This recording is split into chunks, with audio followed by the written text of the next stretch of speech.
Empezaremos con el Salmo 33, que es un himno a la providencia. No lo haremos entero porque es muy largo y como es de oración de entrada haremos un fragmento. Aclamad con júbilo justos al Señor, que la alabanza es propia de hombres rectos. Dad gracias al Señor con la cítara, tocad con el arpa de 10 cuerdas, cantadle un cántico nuevo, acompañad la música con aclamaciones, pues recta es la palabra del Señor, su obra toda fundada en la verdad. Él ama la justicia y el derecho, del amor del Señor está llena la tierra. Por la palabra del Señor fueron hechos los cielos, por el aliento de su boca todos sus ejércitos. Él recoge como un dique las aguas del mar, mete en sus depósitos los océanos. Tema al Señor la tierra entera, tiemblen ante Él los habitantes del orbe, pues Él habló y así fue, Él lo mandó y se hizo. Esperamos anhelantes al Señor, Él es nuestra ayuda y nuestro escudo. En Él nos alegramos de corazón y en su santo nombre confiamos. Que tu amor, Señor, nos acompañe tal como lo esperamos de ti. Muy bien. ¿Qué salmo era el 33? 33, sí. Es un salmo de confianza en el Señor y de alabanza. Bien, estábamos viendo las fiestas, os he puesto ahora al principio, vimos, si no recuerdo mal, la fiesta del Shabbat o fiesta del sábado, ¿lo recordáis? Vimos la fiesta de la Pascua o del Pesaj, vimos la fiesta del Shavuot o Pentecostés, y creo que vimos también la fiesta del Sukkot o de los tabernáculos, ¿no? De las tiendas, sí. Y ahí fue donde nos quedamos, ¿no? Entonces, hoy os voy a hablar de la fiesta del Shabbat. ¿Y eso qué? ¿Del libro del Éxodo? No, sí, están en Éxodo y en Levítico, están estas fiestas. La fiesta de los tabernáculos. Y esta es la fiesta del Yom Kippur, o el Día del Gran Perdón. Yo os he traído aquí, después si queréis os lo quedáis, porque está en internet, tampoco hay demasiado problema. Yo no tengo internet, así que me lo da. Un calendario con las, hebreo o judío con las correspondencias al calendario gregoriano o calendario nuestro. El día del Yom Kippur es el día del gran perdón. Concretamente es aproximadamente entre septiembre y octubre. Este año será el 23 de septiembre, que es el Dies de Tirrel en el calendario hebreo del año 5776. Del año 5000. 776 del calendario hebreo. Bueno, de hecho ahora, ya que lo habéis comentado, ahora estamos precisamente en la fiesta de la Hanukkah, se está celebrando dentro del mundo judío, que no os la he puesto aquí porque fiestas hay muchas, pero es la fiesta de la luz. La fiesta de la Hanukkah empezó el 7 de diciembre y duró 8 días, estará hasta el 15 de diciembre, y es una fiesta que también es muy bonita, es cuando se enciende el candelabro, no el de 7 brazos, sino el de 9 brazos, que es la Hanukkah. El calendario de 7 brazos es el que hay en las sinagogas y es el que había en el templo de Jerusalén, que era un candelabro inmenso, pero en cada casa judía hay un candelabro de 9 brazos y viene de una tradición, a pesar de que no está aquí ya que estamos en esa fiesta actualmente, de que después de que tuvieron el conflicto con los helenistas, aunque ya hablaremos más adelante de ese tema, en la época de Antíoco IV Epífanes, en el siglo II antes de Cristo, después de consiguieron echar a las tropas de este pésimo monarca, los hermanos macabeos, la historia de los hermanos macabeos, se encontró sin purificar,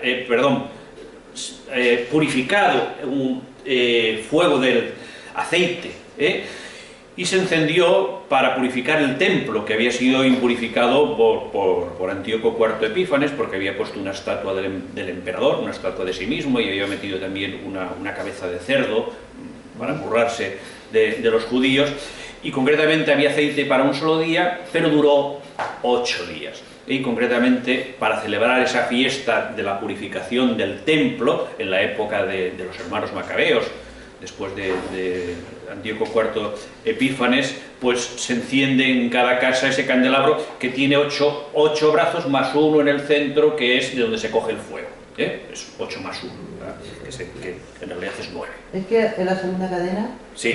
lo anda. El Bien, domingo.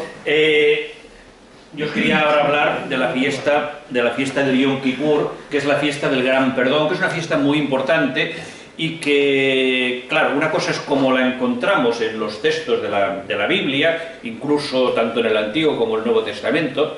De hecho, en el Nuevo Testamento, en la carta a los hebreos, se menciona esa fiesta hablando del perdón que viene por Jesús, que sustituye al perdón que viene de esta fiesta, y de hecho todo el conflicto que hay cuando entra en aquel paralítico, lo recordáis, en el Evangelio de Marcos, incluso de Mateo y de Lucas también, que lo hacen un agujero en una casa y lo introducen, y que Jesús le dice: tus pecados te son perdonados, que crea un conflicto. ¿Por qué se crea un conflicto? Porque la forma oficial dentro del judaísmo de la época de Jesús para perdonar los pecados era un solo día al año, y era el día del Yom Kippur, el día del gran perdón, el día de la expiación. Por eso es importante también conocerte estas fiestas, porque no solamente son fiestas con un gran contenido desde la perspectiva judía, que es la perspectiva bíblica del Antiguo Testamento, sino que se entroncan muy bien con toda la historia del Nuevo Testamento. Era incomprensible para los judíos, por eso le dicen: solo Dios puede perdonar los pecados. En realidad lo que están diciendo: solo Dios perdona el pecado, y además solamente se perdona en este día, en el día del Yom Kippur, y por eso les suena tan extraño esa acción de Jesús, de que Jesús se rogue algo que era exclusivo de Dios, y en un día muy determinado, en que el gran sacerdote, el sumo sacerdote, entraba en el Debir, en el Santo de los Santos, y ese día era el único día que podía entrar, y nada más podía entrar, y nada más podía entrar él. Y se pedía perdón por los pecados propios y por los pecados del pueblo, y en aquel momento se ofrecían 2 carneros, uno en sacrificio a Yahvé, y otro el sacerdote ponía las manos sobre él, el sumo sacerdote ponía las manos sobre él, para que simbólicamente los pecados del pueblo y los pecados propios entrasen en el carnero, y lo echaban al desierto. Entonces era una ceremonia, sí. ¿El animal entero, las vísceras, todo el animal entero? Sí, se separaba, se separaba, y había una parte que se comía, Casi siempre en los sacrificios había esto, Claro, después de la destrucción del templo hay algunas cosas que cambian. Lógicamente, todo el tema de los carneros, todo el tema de la entrada del sumo sacerdote en el templo desaparece, y se mantienen otros elementos que son también muy interesantes. Pasa que ya no pertenecen al mundo de la Biblia, pero sí que quiero resaltar algunos de ellos que sí que pertenecen al mundo de la Biblia y que se siguen manteniendo en el judaísmo actual. Se celebraba en el otoño, antes de la fiesta de los tabernáculos, se hacía con un ayuno muy riguroso. Es una forma de preparación para recibir el perdón de Dios, y se empezaba con un ayuno. Y digo muy riguroso porque era no comer nada. Era el día de arrepentirse de los pecados, pero también era el día que se tenía que pedir perdón si alguien tenía algo contra ti. De tal manera que había que hacer, antes de ese día había que hacer todo un recorrido visitando a todas las personas, familiares, amigos o enemigos, pidiéndoles perdón. De tal manera que era imposible acceder al perdón de Dios si antes no había recibido el perdón del hermano. Y en ese sentido creo que es un elemento que es muy interesante, y además que entronca muy bien con el Padre Nuestro, la versión de Mateo, que es la que rezamos normalmente los cristianos: perdona nuestras ofensas como también nosotros perdonamos a los que nos ofenden, o perdona nuestras deudas, que como dice el texto más original, como también nosotros perdonamos a los que nos deben algo. Esto dentro del día del Yom Kippur, en la época de Jesús, y en época también muy de siglos anteriores, se llevaba muy a rajatabla. Y os decía, era el único día también el que el sumo sacerdote entraba en ese día, y sobre todo a partir del exilio de Babilonia, y hay quien piensa que mucho antes, el sumo sacerdote podía decir el nombre de Dios. En ningún otro momento se podía decir el nombre de Dios, de tal manera que Yahvé era una palabra que estaba restringida al uso del sumo sacerdote, y en el día del Yom Kippur. En el día de Yom Kippur, en ese escenario que era el escenario del Debir, o del Santo de los Santos. Pensar que en la época que estamos viendo en los textos bíblicos, allí estaba el Arca de la Alianza con las tablas del Decálogo, con las tablas de la ley, con las tablas del Decálogo, pero en la época de Jesús no había nada, estaba vacío. ¿Por qué? Porque seguramente no lo pone, pero sobre todo los textos más tardíos, los posteriores al exilio de Babilonia, no se vuelve a mencionar nunca más el Arca de la Alianza, y eso nos hace llegar a la conclusión más plausible, es que cuando el exilio de Babilonia desapareció y no se volvió a encontrar nunca más el Arca de la Alianza. Que después del exilio de Babilonia, en el segundo templo, el templo que conoció Jesús, ya no existía el Arca de la Alianza y estaba vacío. De tal manera que se desarrolla una teología que creo que también es muy bonita, que es la teología que la gloria de Dios es la que llenaba todo el devenir. La gloria de Dios es la que llenaba completamente y por tanto no había necesidad de poner nada más el santo de los santos. Y allí era el lugar de la estancia de la gloria, de la cabot, como se dice en hebreo, la cabot, la gloria de Dios. Y eso es la fiesta, esta fiesta, que es interesantísima y que digo que todos los elementos también, incluso después cristianos, que hacen relación al perdón de los pecados, en cierta manera también están influenciados por esta fiesta judía del Yom Kippur, del día de la expiación o del día del gran perdón. Y ellos son nuestros hermanos mayores, dicen, ¿no? Nuestros padres, nuestros padres. Mejor. Nuestros Son padres, nuestros patriarcas. Bien, y la última fiesta que os quería presentar, hay más, pero bueno, algunas son más recientes, es la fiesta de los Purim, o de las suertes, que os decía que seguramente es el antecedente de nuestros carnavales, porque es una fiesta mucho más antigua que el carnaval dentro de la cultura cristiana, y es una fiesta, bueno, del despiporre, por decirlo de alguna manera. Es una fiesta en que se bebe, se baila, se disfrazan, se vive la juerga, decía. Pero curiosamente es una fiesta religiosa dentro del judaísmo. Es una fiesta que es de los 5 Megillot. Los Megillot son las fiestas en que se lee un libro entero de la Biblia, y concretamente aquí se lee el libro de Esther, se lee el libro entero de Esther como fiesta religiosa, que celebra en realidad el que no desapareciese el pueblo de Israel en la época siria, que estaba condenado a desaparecer, los habían condenado prácticamente a muerte a todos, y gracias a la reina Esther y a su tío Mardoqueo, es una historia que es muy bonita y también vale la pena leerla, a pesar de que tiene muchos elementos novelescos y muchos elementos ahistóricos, no históricos, pero sí que es un texto que es muy interesante, y aparte también muy interesante porque la protagonista es una de las veces, o de las pocas veces, que en la Biblia el protagonista es una mujer. Se lee el libro de Esther, se celebra un mes antes de la fiesta de la Pascua. Fijaros que por tanto también coincide prácticamente con nuestros carnavales. Concretamente, para el año que viene, la fiesta del Purim será el 24 de marzo del 2016, que corresponde al 14 de Adar II del 5776. Bueno. Pero es una fiesta que, curiosamente, a pesar de ser una fiesta religiosa dentro del judaísmo, está mandado a emborracharse.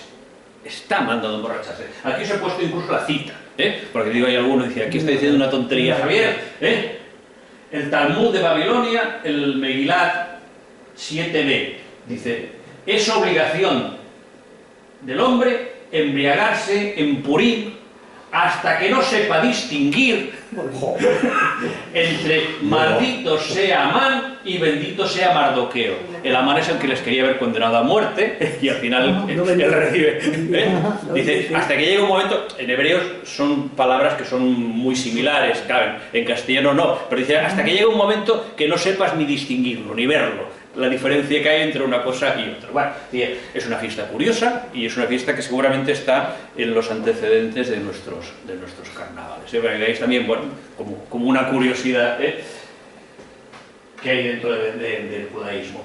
Y ya pegamos un salto y nos vamos a los jueces. Hay un libro de los jueces. Estamos en la historia deuteronomista. Yo os decía, hay quien habla del Tetrateuco en vez del Pentateuco, Génesis, Éxodo, Levítico y Números. ¿Por qué? Porque tienen una cierta unidad narrativa, una cierta unidad literaria, a pesar de que hay varias fuentes, o varias tradiciones que se van sacando. Ya vimos de una manera especial la fuente sacerdotal y alguna fuente no sacerdotal, pero en cambio el Deuteronomio sigue un esquema literario distinto y es una historia diferente, y por tanto por unos escritores, por una escuela, más que un autor, propiamente por una escuela distinta. Concretamente la escuela deuteronomista empieza con el libro del Deuteronomio, continúa con Josué, los 2 libros de Samuel y los 2 libros de Reyes. Eso es lo que entronca lo que se conoce como la historia deuteronomista, para diferenciarlo de la historia ya vista o de la otra historia que encontramos, y para diferenciarlo mucho más de después de la historia cronista, los 2 libros de Crónicas, Esdras y Nehemías. Digo porque seguramente no tendremos tiempo de entrar en la historia cronista, que en muchas ocasiones es, sobre todo en primera y segunda crónicas, es repetición o ampliación de lo que vamos a encontrar en algunos libros de la historia deuteronomista. ¿Sí? Más o menos. Bien. ¿Quién son los jueces? Pensar que hemos entrado ya, lo digo metafóricamente, hemos entrado, o literariamente, hemos entrado ya en Palestina, hemos entrado en la tierra prometida, capitaneados por Josué. ¿Lo recordáis que veíamos lo de la caída de las murallas de Jericó? ¿Lo recordáis, no? ¿Sí? Ya estamos allí. Vamos a leer un pequeño fragmento del libro de Jueces, capítulo 2, a partir del versículo 6. Josué despidió al pueblo, que es la muerte de Josué. Josué despidió al pueblo y los israelitas se volvieron cada uno a su heredad para ocupar la tierra. El pueblo sirvió al Señor en vida de Josué y de los ancianos que le sobrevivieron y que habían sido testigos de todas las grandes hazañas que el Señor había hecho a favor de Israel. Aquí aparece el tema de los ancianos. Quizá algún detalle. Va a ser Moisés el primero que va a hacer un consejo de ancianos, siguiendo el consejo de su suegro Jetró, para que le ayuden en aplicar justicia y hacer de juez, hacer de profeta. Ese consejo de ancianos se va a mantener en el judaísmo durante siglos y va a llegar incluso a la época de Jesús. Serán los que después en griego serán los presbiteroi, y seguro que nos suena a nosotros también cristianos los presbíteros. Por tanto, fijaros también, este consejo de ancianos o consejo de presbiteroi que ya encontramos en Moisés, que encontramos en Josué, que vamos a encontrar también en la época de Jesús, y después ha pasado el cristianismo. Fijaros la cantidad de hilazones, de concomitancias que hay entre Antiguo y Nuevo Testamento. Yo intento siempre mostrarlas porque pensamos, todo es nuevo. No, hay muchísimos elementos de continuidad. También hay elementos de discontinuidad, pero hay muchísimos más de continuidad que los que pensamos o de los que reconocemos a una primera impresión.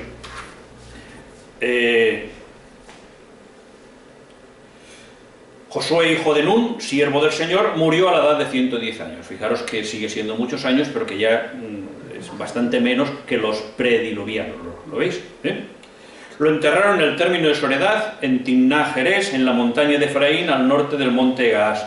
También aquella generación, la generación de Josué, fue a reunirse, que son la segunda generación, tal como está contada en la Biblia, lo recordáis, La primera generación es la que sale de Israel con Moisés, que está a los 40 años en el desierto. Ahora es la segunda generación, la de Josué.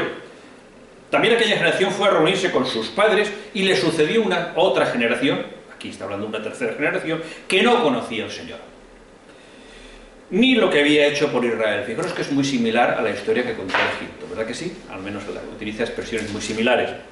Entonces los hijos de Israel hicieron lo que desagradaba al Señor, dieron culto a los Baales, abandonaron al Señor, el Dios de sus padres que los había sacado de la tierra de Egipto, y siguieron a otros dioses de los pueblos de alrededor. Pues, por tanto, los pueblos de alrededor no habían sido destruidos. ¿Lo veis? ¿Lo veis? Hay aparentes contradicciones entre unos textos y otros. Si hubiesen llevado al anatema, ya no habría conflicto, pero no es verdad. Lo que decía, no estamos ante narraciones históricas en el sentido moderno. Abandonaron al Señor, el Dios de sus padres, que los había sacado de la tierra de Egipto, y siguieron otros dioses de los pueblos de alrededor. Se postraron ante ellos e irritaron al Señor. Dejaron al Señor y dieron culto a Baal y a las Astartés. Entonces se encolerizó el Señor contra Israel, los entregó en manos de salteadores, etc. Continuó la historia. Baales significa señores, dioses. El Baal es el Señor. Y los Astartés son diosas, son dehesas, que en algún momento se le hacía culto en una especie de árboles a las mujeres.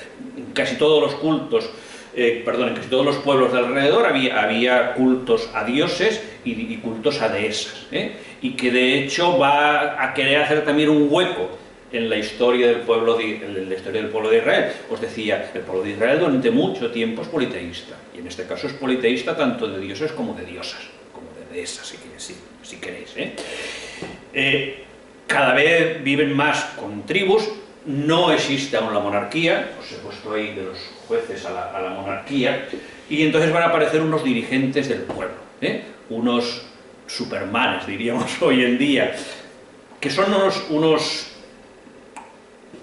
personajes muy curiosos, porque de hecho son presentados como jueces. Por tanto, su misión, tienen la misión de juzgar las cosas que hace el pueblo. Pero al mismo tiempo no solamente son jueces, sino son caudillos militares. Y en alguna ocasión además son profetas.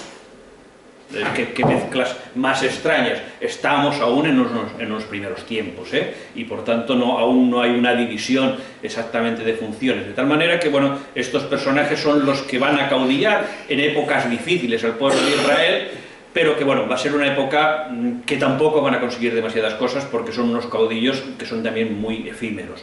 De hecho, si cogéis el libro de los jueces, veréis que habla, bueno, ahí os he puesto algunos, hombres y mujeres. Esto es curioso también, Los jueces también son juezas en alguna ocasión.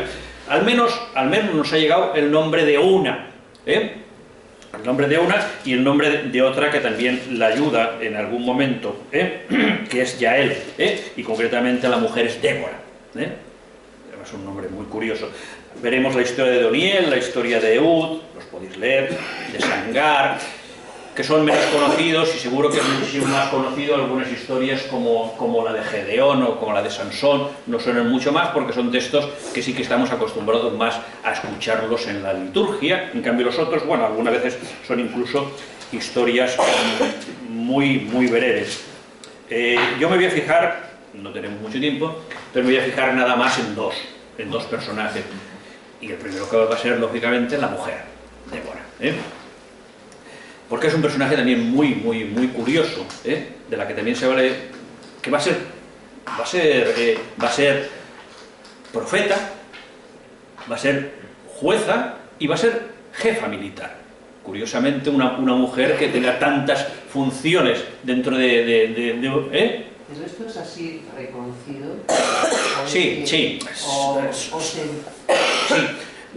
Vamos a ver, normalmente cuando son cosas tan atípicas, tienen más visos de historicidad que las que son más normales, Lógicamente la historia está muy inflada, también es normal, y que también hay toda una enseñanza que Dios se vale del débil. En este caso el débil es la mujer, porque quien consigue la victoria no son los guerreros, sino que es Dios. Pero bueno, sí que Débora debe ser un personaje histórico, porque claro, entre tanto hombre poner una mujer es muy fuera de norma, y más en unas sociedades tan patriarcales como era la sociedad israelita, porque una sociedad muy patriarcal, y el papel de la mujer era muy secundario. Bien, capítulo 4, a partir del versículo 4, que tengo menos la vista fatal. En aquel tiempo, Débora, una profetisa, fijaros que estaba hablando del libro de los jueces y por tanto es juez, es una jueza. Una profetisa, mujer de Lapidoth, era juez en Israel. Profetisa y juez, ¿lo veis? Y al mismo tiempo, ya veremos, se sentaba bajo la palmera de Débora entre Ramá y Betel, en la montaña de Efraín, o sea, en el reino Efraín, sabéis que os decía que eran las tribus centrales, que después será la que capitaneará todas las tribus del norte. Efraín es uno de los hijos de José, que estás ahora leyendo, Efraín y Manasés. Se sentaba bajo la palmera de Débora entre Ramá y Betel. Betel ya ha aparecido alguna vez, lo recordáis. Betel, casa de Dios, la casa de Dios, es un lugar que había un santuario y que se va a convertir luego en un santuario muy importante para las tribus del norte y luego para el reino del norte. En la montaña de Efraín los israelitas subían donde ella en busca de justicia. Pensar que una de las normas que es más importante para el pueblo israelita precisamente era tener jueces, tener tribunales de justicia. De hecho, me parece que el otro día os hablé de las leyes noáquicas, ¿no? O lo dije en otro sitio. Aquí no os hablé de las leyes noáquicas, ¿no? Bueno. Muy brevemente. Dentro del mundo judío, sí que os dije que los mandamientos no son 10 sino 613. Eso sí que os lo dije. Bueno, pero los 613 mandamientos no son para todo el mundo, son solamente para los judíos, solamente para el pueblo de Israel. ¿Qué es lo que significa eso? Que si no eres judío no tienes por qué cumplir los 613 mandamientos. ¿Te salgas igual? Tienes que cumplir las 7 leyes de Noé, que son las leyes, lo que se llaman las leyes noáquicas, que bueno, que es, a muy grandes rasgos son muy similares al Decálogo. Ahora no os digo cuáles son, las llevo aquí en el móvil, siempre por si alguien me pregunta, no me acuerdo, pero bueno, una es creer en Dios, otra no matar, otra no derramar sangre, y una de ellas, de las más curiosas, que es la única positiva que hay, es crear en todos los sitios tribunales de justicia. Es curioso, por tanto, el tema del juicio, el tema de la jurisprudencia, el tema judicial, dentro del pueblo de Israel tiene muchísima importancia. Aquí Débora es una jueza, que bueno, que además, en vez de hacerlo en su casa, lo hace debajo de una palmera. Sí. Así no se le ensucia la casa. Supongo que las casas eran muy pequeñas y ahí era más fácil que si había cola. De su casa con Sí. Y además todo el mundo la conocía como la palmera de Débora. Claro, porque debía ser que siempre se ponían la misma. Los israelitas subían donde ella en busca de justicia. Esta mandó llamar a Barak, hijo de Abinoam, de Cadés de Neftalí, y le dijo: ¿no te ha dado el Señor Dios de Israel esta orden? Vete y recluta y toma contigo en el monte Tabor a 10.000 hombres de los hijos de Neftalí y de los hijos de Zabulón, que yo atraeré hacia ti al torrente Quisón, a Sísara, jefe del ejército de Yabín, con sus carros y sus tropas, y los entregaré en tus manos. Se encuentra que están oprimidos por las tropas de Sísara. Barak le respondió: si tú vienes conmigo, yo voy. Es curioso que un jefe militar diga esto a una mujer. Y por tanto, como es muy atípica, apunta a su historicidad. Si tú vienes conmigo, yo voy. Pero si no vienes conmigo, no voy. Porque no sé en qué día me dará la victoria el ángel del Señor. ¿Ya no os acordáis lo del ángel del Señor? ¿Sí? Ya no, acá al recordarlo. ¿Sí? ¿Os acordáis o no? Es el Señor. Es el mismo Señor. Iré contigo, dijo ella. Solo que entonces no será tuya la gloria de la campaña que vas a emprender, porque el Señor entregará a Sísara en manos de una mujer.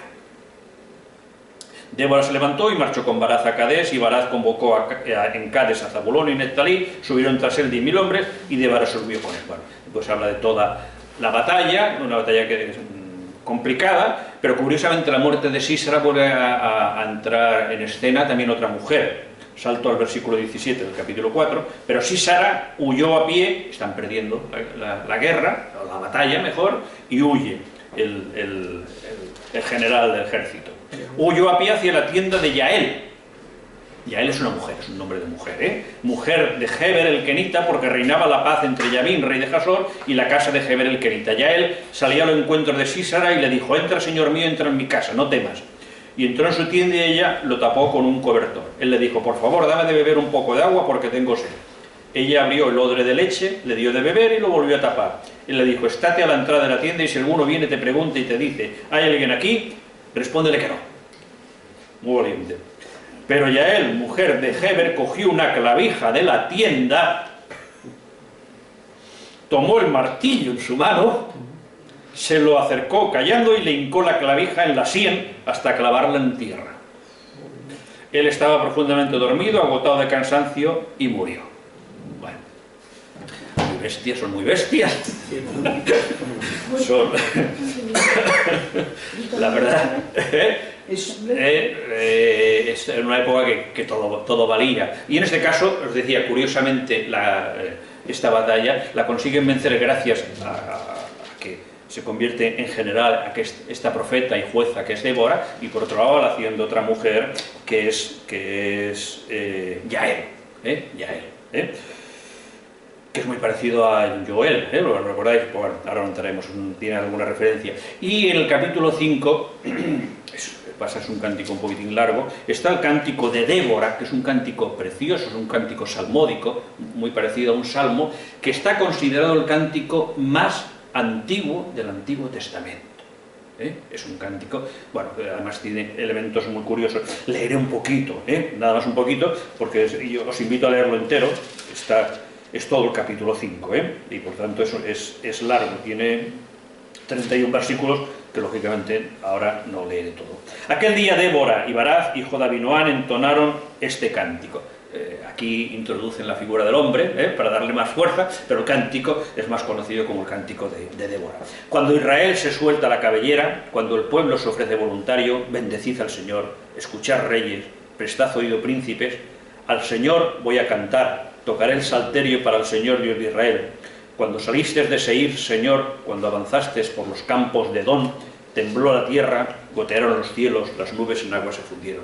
Los montes se licuaron delante del Señor, el del Sinaí, delante del Señor, el Dios de Israel. En los días de Sangar, hijo de Anaz, en los días de Yael, no había caraván, roscollaban calzados, marchaban por senderos desviados, etc. Iba siguiendo. Así perezcan todos tus enemigos, así acaba, oh Señor, y sean los que te aman como el sol cuando sale en todo su fulgor. Y el país quedó tranquilo 40 años, gracias a la figura de estas dos mujeres. Bien, os decía que de todos la colección, que son muchos, que nada más os presentaría dos, a una Débora, bueno, junto a Yael, a dos mujeres, y otro que es muy curioso también es el de Gedeón, que también hay la idea de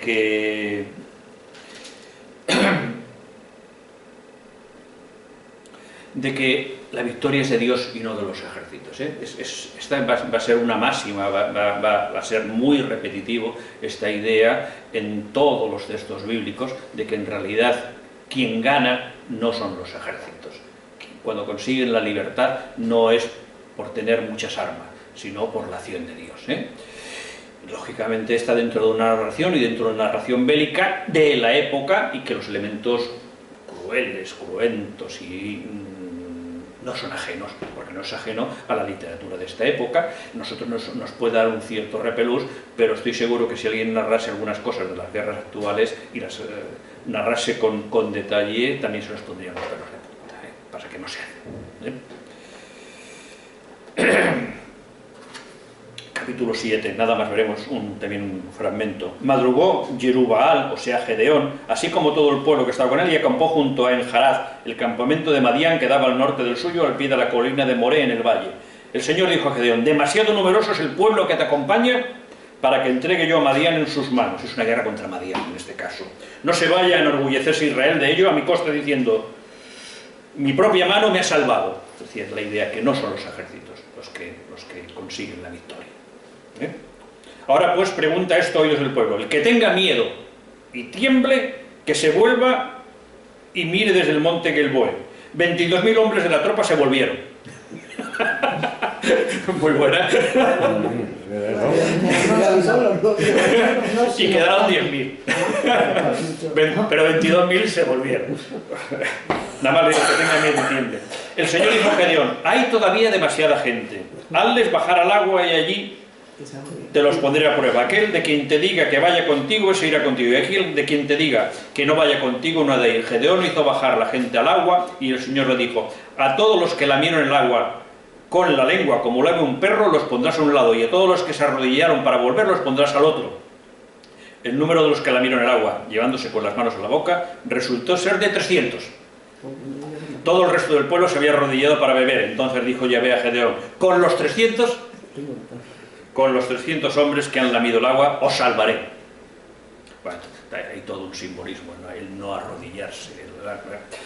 Y entregaré a Madián en tus manos, que todos los demás vuelvan cada uno a su casa. Tomaron en sus manos las provisiones del pueblo y sus cuernos, y mandó a todos los israelitas a sus respectivas tiendas, quedándose solo con los 300 hombres. El campamento de Madián estaba debajo del suyo en el valle. Bueno, bien después explica que el ejército de Madián no se podía ni contar, que era como las arenas, tan numeroso. Salto, capítulo 16, Gedeón dividió a los 300 hombres en 3 cuerpos, 100, 100 y 100. Los dio a todos cuernos y cántaros vacíos, con antorchas dentro de los cántaros. Fijaros que no les da, no voy a decir ya metralletas ni tanques, pero que no les da ni espadas ni lanzas. ¿Ves? Es lo que os decía, ¿eh? Les dio a todos cuernos y cántaros vacíos con antorchas dentro de los cántaros. Les dijo: fijaos en mí y haced lo mismo que yo. Cuando llegue yo al extremo del campamento, lo que yo haga, lo haréis vosotros. Yo y todos mis compañeros tocaremos los cuernos. El cuerno os decía que era un instrumento musical cúltico, ¿eh? Lo recordáis, ¿no? Yo y todos mis compañeros tocaremos los cuernos. Vosotros también tocaréis los cuernos alrededor del campamento y gritaréis: por el Señor y por Gedeón. Gedeón y los 100 hombres que le acompañaron, 100 de los 3 grupos que se había hecho, llegaron al extremo del campamento, al momento de la guardia de la medianoche, cuando acababan de hacer el relevo de los centinelas. Tocaron los cuernos, rompieron los cántaros que llevaban en la mano. Entonces los 3 cuerpos del ejército tocaron los cuernos y rompieron los cántaros. En la izquierda tenían las antorchas y en la derecha los cuernos para poder tocarlo, y gritaron: la espada por el Señor y por Gedeón. Y se quedaron quietos cada uno en su lugar alrededor del campamento. Todo el campamento se despertó y, lanzando alaridos, se dieron a la fuga. Mientras los 300 tocaban los cuernos, el Señor volvió la espada de cada uno contra su compañero, o sea, entre ellos mismos. Por todo el campamento la tropa huyó hasta Beth Asitá, hacia Sartán, hasta la orilla de Abel Meholá, frente a Tabat. Fijaos, la victoria es de Dios.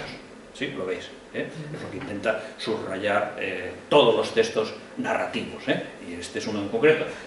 Bueno, y estos son la época, es una época larga, esta época de los jueces, hasta que viene la época de la monarquía. En muchas Biblias tenéis por el medio el libro de Ruth, que no es la forma más correcta de ponerlo porque interrumpe la historia. ¿Por qué siglo estamos? Ay, pues ya me he perdido. Estamos por el del siglo XII, pues estamos por el siglo XI-X. Sí, XI, porque la monarquía empieza en el X. Sí, estamos en el siglo XI. En las Biblias actuales, en las Biblias ecuménicas y algunas otras, después del libro de Josué, no queda interrumpido por el libro de Ruth, que es otro tipo de literatura y que en las Biblias católicas más antiguas aún se conserva ahí, pero rompe la historia deuteronomista. O sea que actualmente se sitúa en los escritos, se le deja para mucho más atrás, y lo que correspondería sería el primer libro de Samuel. Bueno, ¿por qué es primero el libro de Samuel y segundo el libro de Samuel? En el texto hebreo nada más se habla del libro de Samuel, como uno solo. Lo que pasa es que se encontraron 2 rollos, y precisamente por ser 2 rollos es el primer rollo y el segundo rollo. Fijaros que muchas veces las divisiones nada más responden a esto, y por tanto se podría hablar del libro de Samuel, porque el primero y segundo Samuel son una continuidad. Igual que Primera Reyes y Segundo Reyes, se podría hablar del libro de Reyes, primer rollo y segundo rollo, exactamente igual. Bien, van a empezar a tomar, ya han aparecido los profetas, pero van a empezar a tomar cada vez más cuerpo las figuras proféticas, ya en esta época, finales del 11, comienzos del 10 a.C. Y igual que Moisés es considerado profeta, igual que también hemos encontrado que Débora es profetisa, ya lo hemos visto, a pesar de que no hemos visto, no hay ninguna narración que explique su labor profética, pero sí que aparece como profetisa. Sí que queda muchísimo más claro en el personaje que da nombre a estos dos libros siguientes, que son Primera Samuel y Segundo Samuel, que es el personaje de Samuel. Se llama mi sobrino, el dueño de la cabra. Samuel es un personaje también muy curioso. que la historia de Samuel va a influenciar también mucho en el Nuevo Testamento. Ya veis que intento siempre unir unas ideas. De hecho, el cántico de su madre, el cántico de Ana, va a inspirar muchísimo el Magnificat. El Magnificat cristiano tiene muchísimos elementos que están tomados del cántico de Ana. No tenemos tiempo de pararnos, pero yo recuerdo que en la facultad hice un trabajo comparativo de todos los antecedentes que tiene el Magnificat, y lo hice a partir del texto griego. Porque lógicamente el Magnificat no se llega por el texto griego, comparando con la Septuaginta. Bien, Samuel, sabéis que Ana, su madre, es una mujer estéril. Es muy curioso porque las mujeres estériles en el mundo de la Biblia van a aparecer con una cierta frecuencia. Y casi siempre, bueno, pensar que en una cultura patriarcal el ser estéril a una mujer es lo peor que le podía pasar. Porque una mujer, hasta que no tenía un hijo, no se consideraba que tuviese familia, porque había roto para casarse con la familia del padre, la familia paternal, y no entraba plenamente en la familia del marido hasta que daba luz, hasta que tenía un hijo. Y por tanto el papel que jugaban era un papel muy complicado las mujeres que eran estériles. De hecho, precisamente, que es un hecho sociológico y antropológico que os estoy explicando, la visión que vamos a tener de las mujeres estériles en la Biblia va a ser con otra perspectiva distinta. Van a ponerse en las manos de Dios, y Dios va a estar siempre de su lado. Es decir, Dios está siempre al lado del más pequeño, al lado del más sencillo, al lado del más pobre, al lado de las mujeres y de los niños en muchas ocasiones, porque eran dos grupos, bueno, que eran de los más frágiles, y en este caso concreto, dentro de las mujeres, las más frágiles eran las mujeres que no tenían descendencia, que era lo peor que podía pasar a una mujer, y además era la mejor causa para que una mujer fuese repudiada. Y para ser repudiado significaba que volvías a la casa de tu padre, te dedicabas a la mendicidad o a la prostitución. Y no había otra salida, igual que las viudas. Eso pasaba. Bien, Ana es presentada en el primer libro de Samuel, en el capítulo 1, como una mujer estéril. Hubo un hombre de Ramataim, Sofín, un sufita de la montaña de Efraín llamado el Caná, hijo de Jeroham, hijo de Liú, bueno, tiene toda la genealogía. Tenía dos mujeres, una se llamaba Ana y la otra Peniná. Peniná tenía hijos, Ana en cambio no los tenía. Este hombre subía anualmente, fijaros que bueno, ya ha entrado la poligamia, Este hombre subía anualmente desde su ciudad para adorar y ofrecer sacrificio al Señor del universo en Silo, donde estaban Jonní y Pinjas, los dos hijos de Elí, sacerdotes del Señor. Os he leído el principio del capítulo 1, porque estos tres personajes también van a contar mucho en la narración. Elí es el sacerdote y sus dos hijos también son sacerdotes, Jonní y Pinjas. Pero son sacerdotes que no son fieles a Dios. Eso es la curiosidad. El día en que el Elcaná sacrificaba, daba sendas porciones a su mujer, Peniná, y a sus hijos e hijas, y Ana le daba una porción especial, pues era su preferida. Es también una cosa curiosa, a pesar de que era la estéril, era su preferida. Y Ana le daba una porción especial, pues era su preferida, aunque el Señor había cerrado su seno. Su rival, la otra mujer, lógicamente, cuando son dos esposas hay rivalidades, la zahería para irritarla porque el Señor había cerrado su seno. Así sucedía año tras año, cuando subía al templo del Señor, la mortificaba. Ana no dejaba de llorar y se negaba a comer. El Caná, su marido, le decía: Ana, ¿por qué lloras y no comes? ¿Por qué está apenado tu corazón? ¿No soy yo para ti mejor que 10 hijos? Bueno. También suenan muy actuales estas cosas, ¿verdad?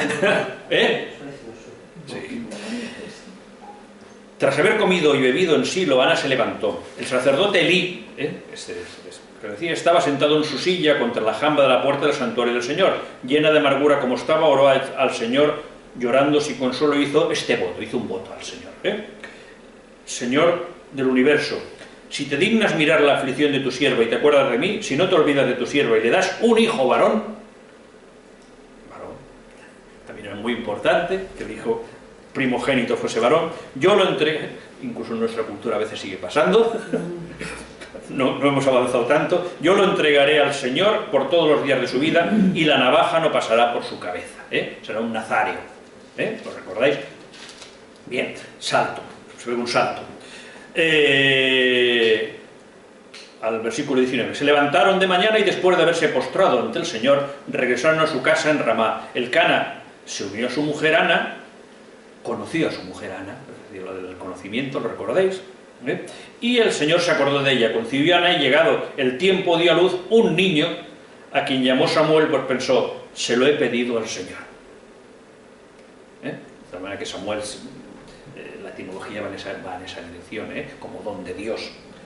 Subió el marido el Caná con toda su familia para ofrecer al Señor el sacrificio anual y cumplir su voto, pero Ana decidió no subir. Dijo a su marido, cuando el niño haya sido destetado,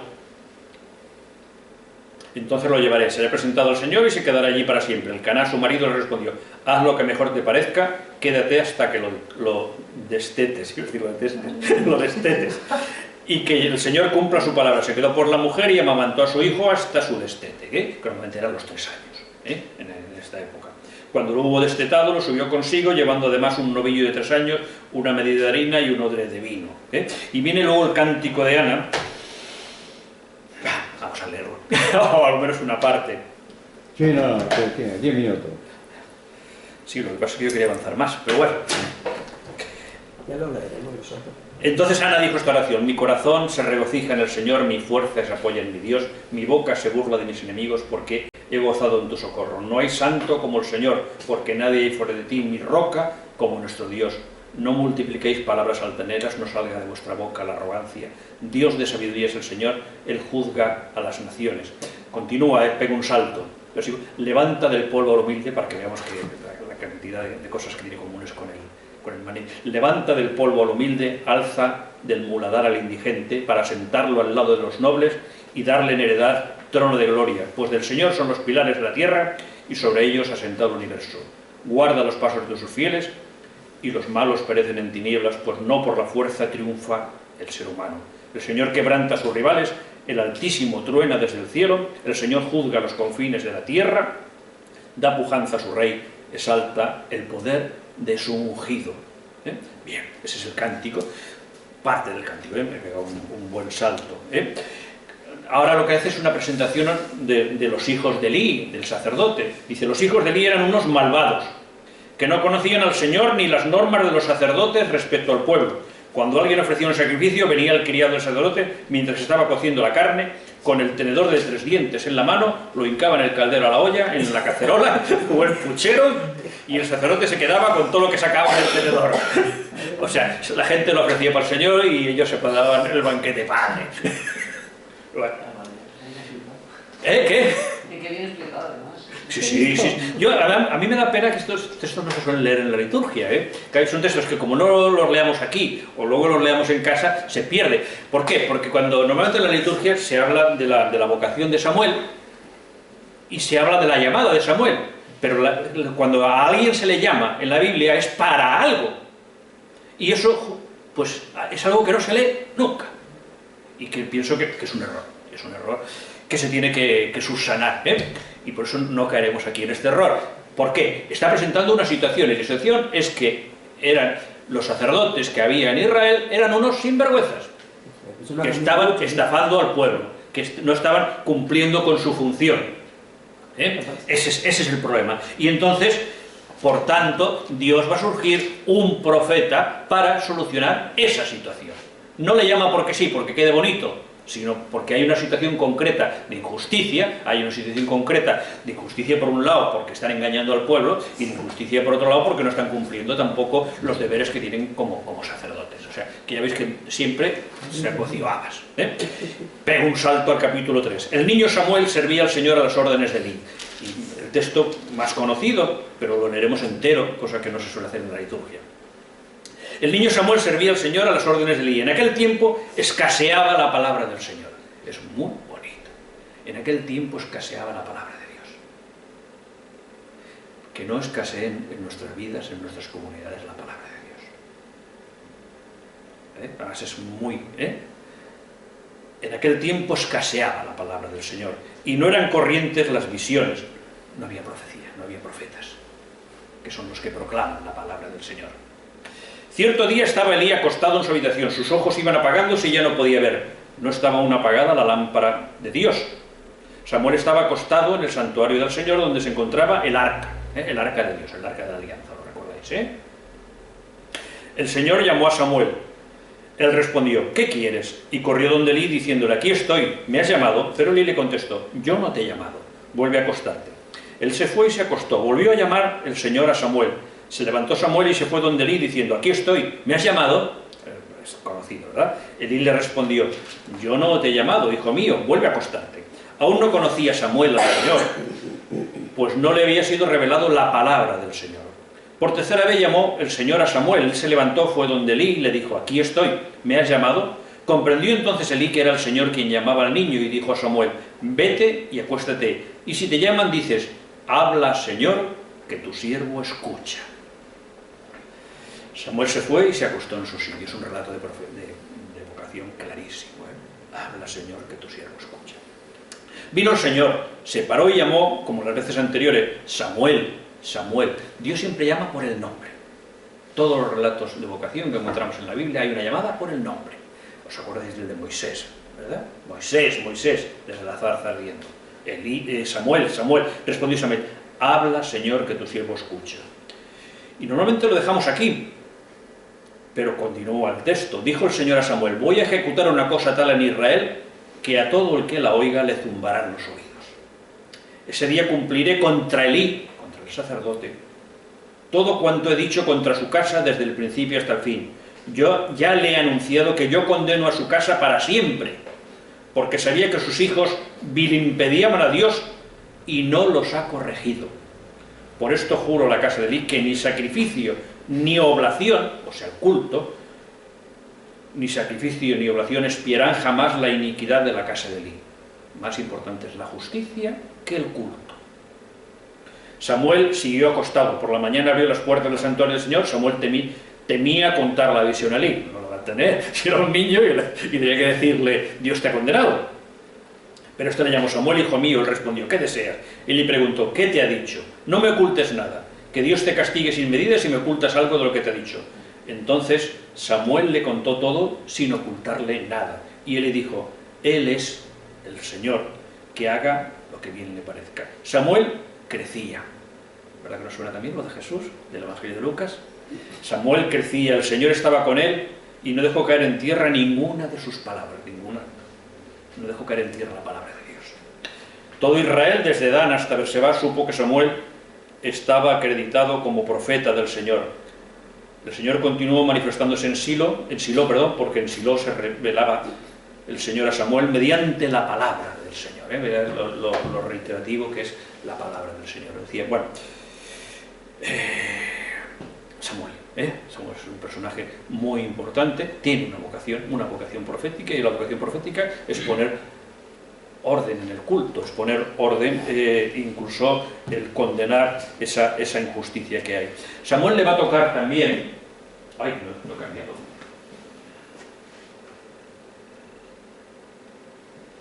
Samuel también,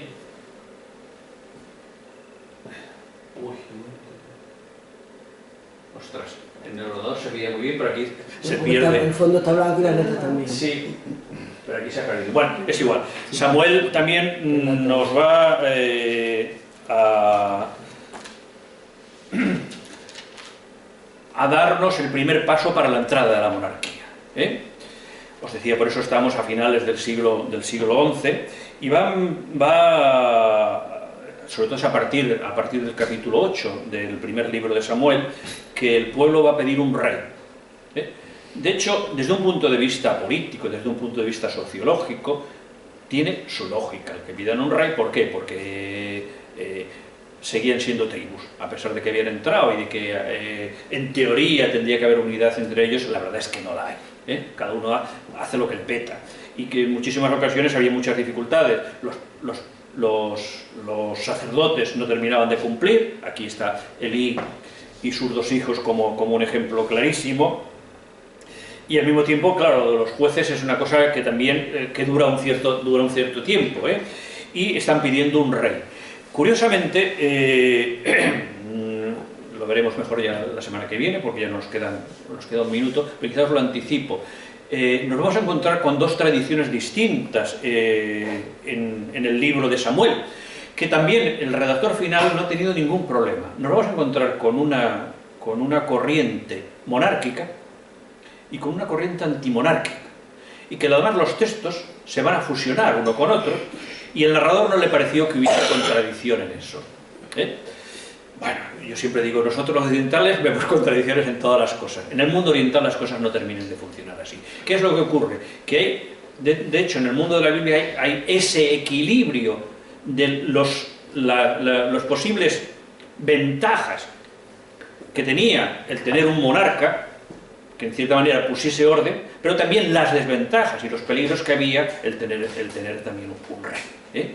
Y no va a esconder ni una cosa ni otra, y por tanto lo va a presentar como dos corrientes distintas, y en algún momento da la impresión, está defendiendo la monarquía, y entonces dirá, no, está en contra de la monarquía. Bueno, pues está a favor y en contra, las dos cosas al mismo tiempo, y eso lo vamos a ver en los textos bíblicos, intentando presentar que Samuel nos va a decir que el auténtico rey es Dios, y querer poner a alguien en su lugar pues no es lo adecuado, y que eso le va a significar al pueblo, bueno, pues tener que rendir tributos, muchísimo más tributos, que los hijos jóvenes van a tener que formar parte del ejército del rey, que las doncellas, las chicas van a tener que formar parte del servicio también de la corona, de la monarquía, presentando los aspectos más negativos, y por otro lado los aspectos positivos, que en realidad el rey en el pueblo de Israel nunca va a ser un dios, nunca va a ser un dios como en todos los pueblos circundantes. Va a quedar muy claro que el único dios es Yahvé, y por tanto va a recibir la unción del profeta o del sacerdote, el rey, que era una forma, en cierta manera, de sumisión no al sacerdote y al profeta, que eso no es lo importante, sino de sumisión a Dios. De tal manera que el monarca va a ser dentro del pueblo de Israel la idea de que el representante de Dios, y por tanto va a ser también ungido, de tal manera que dentro del mundo de la Biblia va a ser ungido el sacerdote, el profeta y el rey, cada uno con una función distinta, como representantes en tres funciones diferentes, como representantes de Dios también, como representantes de la divinidad. Muy bien. Pues nos vemos.